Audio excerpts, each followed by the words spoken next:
अस्सलाम वालेकुम नाज़रीन, शान टीवी के प्राइम टाइम में आपका इस्तकबाल है। मैं अफरा जबीन पेश है आज की ताज़ा खबरें और नई जानकारियाँ। हुकूमत हिंद ने टेलीग्राफ को 15 दिनों के अंदर कॉपीराइट फिल्मों और OTT मवाद को हटाने के अहकामात पर मुश्तमिल एक नोटिस अरसाल किया है। हुकूमत हिंद की जानिब से पैगाम रसाई प्लेटफॉर्म्स पर ये एक क्रैकडाउन माना जा रहा है। वजारत ने भी क्रैकडाउन के मुतालिक जानकारी दी है। टेलीग्राम पर उस वक्त से हुकूमत की नज़र है जब नीट पेपर लीक का वाक़या मंजर आम पर आया था।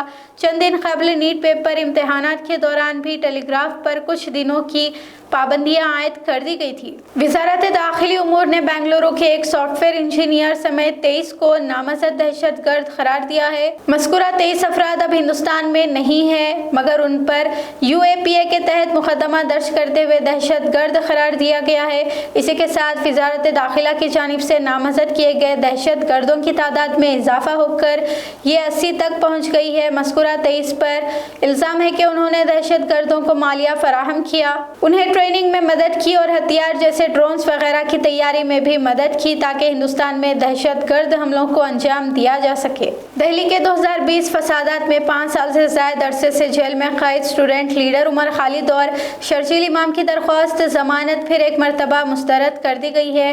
उमर खालिद और शर्जील इमाम ने सुप्रीम कोर्ट की जानिब से 2020 दिल्ली फसादात केस में जमानत से इनकार करने वाली बेंच के हुक्म को मरबूत करने पर एतराज़ जताने के बाद मज़कूरा अदालत में दरख्वास्त ज़मानत दायर की थी, मगर फिर एक मरतबा अदालत ने ज़मानत देने से इनकार कर दिया है।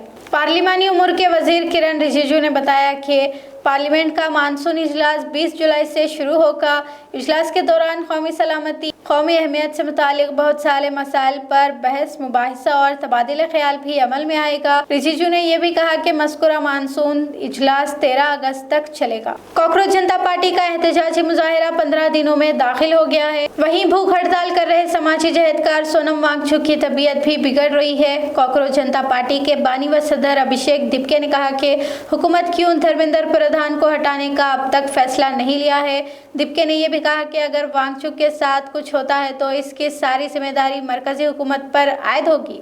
ममता बनर्जी को एक और झटका उस वक्त लगा जब ममता बनर्जी की पार्टी TMC की बंगाल सदर ने अपना इस्तीफा पेश करके बागी ग्रुप के साथ मिल गई। मगरबी बंगाल असेंबली इंतखाबात में पार्टी को शिकस्त के बाद सबराता बख्शी को हटाकर चंद्रिमा चटर्जी को मगरबी बंगाल TMC का सदर बनाया गया था, मगर चंद्रिमा ने तमाम पार्टी ओहदों से इस्तीफा देकर ममता बनर्जी को हैरत में डाल दिया है।